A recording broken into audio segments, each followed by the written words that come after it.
Assalamualaikum warahmatullahi wabarakatuh. Shalom, Om Swastiastu, Nama Budaya, Salam Kebajikan, Rahayu.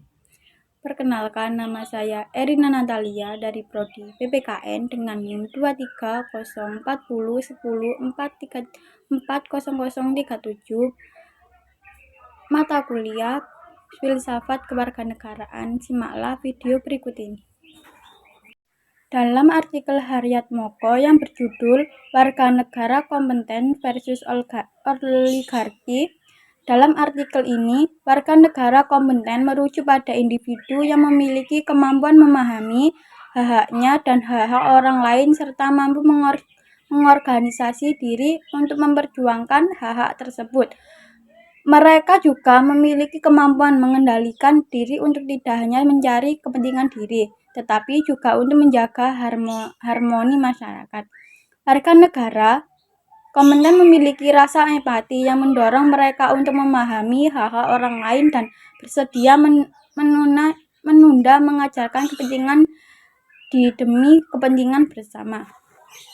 Warga negara kompeten versus oligarki ini memiliki juga termasuk dalam pemilihan 2024 sebagai momentum untuk keluar dari cengkraman oligarki.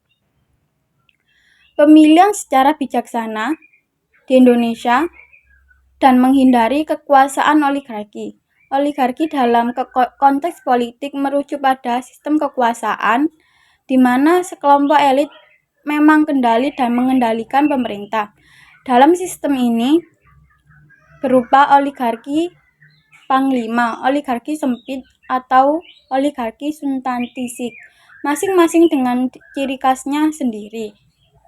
Warga negara kompeten versus oligarki. Warga negara adalah individu yang memiliki kesadaran akan hak-haknya yang berpartisipasi aktif dalam proses demokrasi.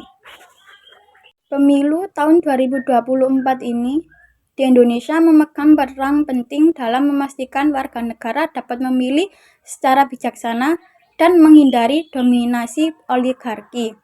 Oligarki dapat mengancam hak asasi manusia atau HAM warga negara dengan cara menghilangkan hak partisipasi warga negara dalam proses politik dan mengarahkan hasil politik untuk kepentingan partai penguasa.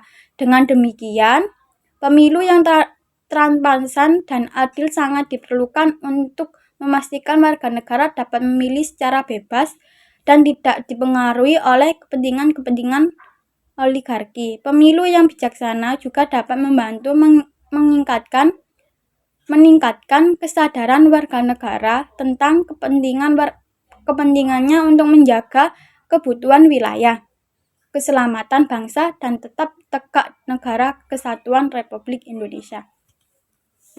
Dan mereka memiliki kemampuan untuk memahami dan mempengaruhi kebijakan pemerintah. Dalam konteks pemilihan 2024, warga negara kompeten dapat memilih calon-calon yang sesuai dengan kepentingan rakyat dan bukan hanya kepentingan elit. Dan oleh sebab itulah kita harus mengetahui artikel Haryat Moko yang berjudul Warga Negara Kompeten versus Oligarki ini. Apa yang kalian mengerti tentang warga negara kompeten berdasarkan teks atau artikel? Warga negara kompeten adalah individu atau warga yang sadar ketika akan hak-haknya dan hak-hak sesamanya untuk dapat merumuskan dengan jelas dan memperjuangkan dengan pengorganisasian diri. Maksudnya, mereka memiliki kemampuan untuk memahami dan mempengaruhi kebijakan pemerintah dalam konteks pemilu tahun 2024.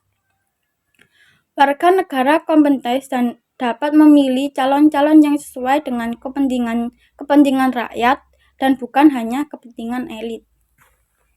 Pertanyaan kedua, situasi apa yang terjadi dalam Republik Indonesia saat pemilu tahun 2024? Apakah ada keganjilan yang Anda temukan? Bila ada, tuliskan apa saja keganjilan tersebut dan jelaskan berdasarkan data dan fakta. Situasi yang terjadi dalam Republik Indonesia saat pemilu 2024, lemahnya partisipasi masyarakat karena kedaulatan rakyat disita dan dipimpin partai lebih berpengaruh terhadap wakil rakyat dalam menentukan agenda politik atau partai politik. Situasi kedua membentuk oligarki. Oligarki mengakibatkan merayaknya korupsi.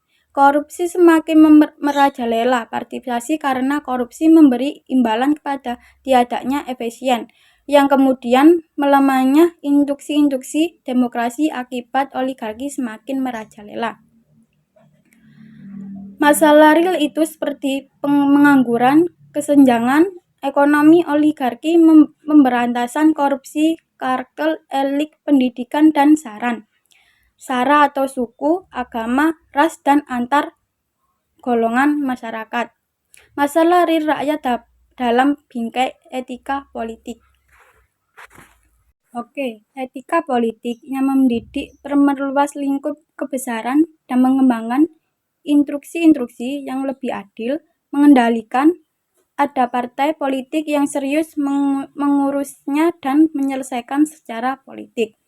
Menurut pemahaman saya, situasi yang terjadi dalam pemiluan di Indonesia hanya penjelasan di atas, namun juga dilihat dari sudut pandang saya tentang pemilu 2024.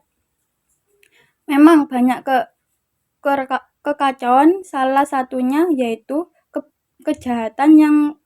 kejadian yang dialami saudara Irfan tentang hak pemilih atas kewajibannya sebagai warga negara, namun dia tidak bisa memilih haknya karena ada beberapa faktor. Salah satunya identitasnya ada di kota kelahirannya atau di kota aslinya. Dan saya akan jelaskan melalui video atau live streaming IG. Gambar di atas fakta dan datanya. Gambar di samping adalah fakta dan data terhadap isu dalam pemilu 2024. Pertanyaan ketiga, jelaskan upaya apa saja yang diperlukan agar demokrasi Indonesia bisa berkembang. Pertama, supremasi hukum dan peradilan yang independen. Kerangka hukum yang kuat dan peradilan yang tidak memihak, membantu melindungi hak-hak individu dan mencegah penggunaan kekuasaan yang sewenang-wenang. Kedua, pentingnya pendidikan agar warga negara terinformasikan dan tercerahkan. Pendidikan harus mendorong pemikiran kritis, kebijakan kewarganegaraan, dan rasa tanggung jawab. Ketiga, pentingnya asosiasi sipil dalam lembaga perantaran. Taukuliver dalam Status Corpus 1987 seperti lembaga swadaya masyarakat dan organisasi-organisasi keagamaan seperti Nahdlatul Ulama, Muhammadiyah agar berkontribusi pada konsensi sosial dan berperan sebagai penyimpangan untuk mencegah pemutusan kekuasaan warga negara, harus terlibat dalam komunitas lokal, asosiasi, dan organisasi sipil. Pertanyaan keempat, mengapa warga negara itu harus kompeten dalam konteks republik? Warga negara harus kompeten dalam konteks republik karena memiliki kesadaran bela negara yang tinggi, serta untuk meningkatkan kesadaran bela negara yang diperlukan dalam menghadapi tantangan geopolitik dan yang lain-lain. Sangat mendesak memperluas partisipasi melalui pemberdayaan masyarakat agar terwujudnya warga negara kompeten yang mampu meningkatkan daya tawar politik menghadapi oligarki. Maka pemilu 2024 ini momen menentukan untuk bisa memilih secara kebijaksanaan agar bisa keluar dari cengkraman oligarki dengan menjadi warga negara kompeten. Pertanyaan kelima, bagaimana mewujudkan warga negara kompeten? 1. sangat mendesak memperhias partisipasi melalui pemberdayaan masyarakat agar terwujudnya warga negara kompeten yang mampu meningkatkan daya tawar politik menghadapi oligarki. Pemilu 2024 ini bisa memilih secara bijaksana agar bisa keluar dari cengkraman oligarki. Ketiga, dari rumor yang beredar, jika itu benar, dalam kunjungan pertama ke China, Presiden Joko Widodo mendapat bisikan dari Presiden Jinping 3 resep membangun negara. Bangunlah infrastruktur, pendidikan, dan kuasai parlemen. Dengan cara itu bisa terwujudnya warga negara kompeten. 4. Maka waspadalah terhadap Twitter publik. Hanya terpapar pada konten yang sesuai dengan preferensi dan keyakinan diri dan memastikan untuk mendapatkan informasi memadai dari berbagai sumber.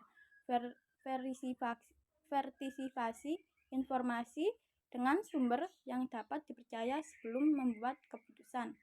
5. Gunakan hak suara dengan penuh kesadaran dan tanggung jawab terhadap masa depan bangsa. 6. Pertimbangkanlah kualitas dan calon dari sisi integrasi, ketegasan, kematangan, emosi, dan kemampuan dalam mengelola kritis. Atau pencerahannya. 1. Pengawasan transparansi. Meningkatkan transparansi dalam keuangan dan kegiatan politik partai agar warga dapat membantu dan memahami kebijakan yang diambil oleh para elit. Kedua, pendidikan politik. Meningkatkan kesadaran masyarakat tentang pentingnya demokrasi dan bagaimana menghadapi oligarki melalui pendidikan politik dan kebangsaan. Ketiga, pemilihan calon yang kompeten membantu warga negara memiliki calon yang kompeten dan memiliki visi yang jelas untuk meningkatkan demokrasi dan mengurangi pengaruh oligarki. Keempat, pengawasan kebijakan. Meningkatkan pengawasan terhadap kebijakan yang diambil oleh pemerintah agar mereka tidak dipengaruhi oleh kepentingan oligarki dan lebih fokus dalam kepentingan rakyat.